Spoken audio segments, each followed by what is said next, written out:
तर कांद्याच्या प्रश्नी महाविकास आघाडी आज आक्रमक झालेली बघायला मिळाली आणि नाशिकच्या चांदवड या ठिकाणी कांद्याच्या दरावरून रोहित पवार, अंबादास दानवे, काँग्रेसचे प्रदेशाध्यक्ष हर्षवर्धन सपकाळ या सगळ्यांच्या नेतृत्वामध्ये आंदोलन करण्यात आलं। गळ्यामध्ये कांद्याच्या माळा घालून ते सगळे नेते आंदोलनामध्ये सहभागी झाले।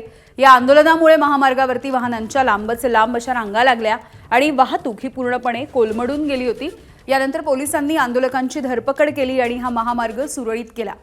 पोलिसांनी रोहित पवार, दानवे, सपकाळ, शशिकांत शिंदे यांना आधी ताब्यात घेतलं होतं आणि काही वेळानं त्यांना सोडण्यातही आलंय।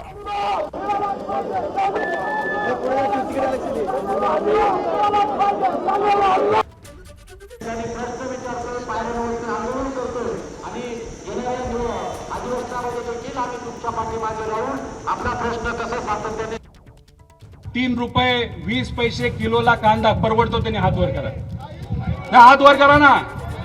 बरी पावती घ्यायची आणि घरी गुपचूप जायचं का? समजा ताटामध्ये नुसता कांदा आणि भाकरी खायला लागली तरी चालणार आहे का आपल्याला? आपली पोरं न खाता झोपलेली चालणार आहे का? आपली पोरं जे चांगल्या शाळेमध्ये कॉलेजमध्ये जातात त्यांनी 1 वर्ष डाऊन करायचं का शाळेत जाणंच बंद करायचं? मग ही जी पावती आहे ही आपल्या परिस्थितीचं प्रतीक आहे आणि ही जर बदलायची असेल तर आपल्याला संघर्ष करावा लागेल। आज तर फक्त सुरुवात आहे आणि सरकारने आमच्या शेतकऱ्याचं नाही ऐकलं तर मग आमचे शेतकरी उद्या जाऊन या सरकारचं आणि नेत्यांचं काय करतील हे नक्कीच त्या ठिकाणी आपल्या सर्वांना कळेल। अरे तुम्ही कुंभमेळा करताय,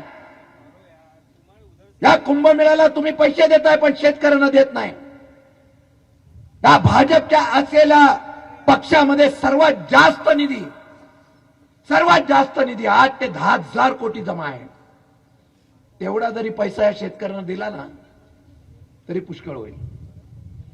मी आज तुम्हाला एवढंच सांगायला आलेलो आहे, त्यांनी गाड्या थांबवल्या तरी आपण टोल नाक्यापर्यंत जायचंय, काही हो, परंतु तुमचा आवाज गेल्यानंतर काल सांगितल्याप्रमाणे नापेडनी 1580 केले।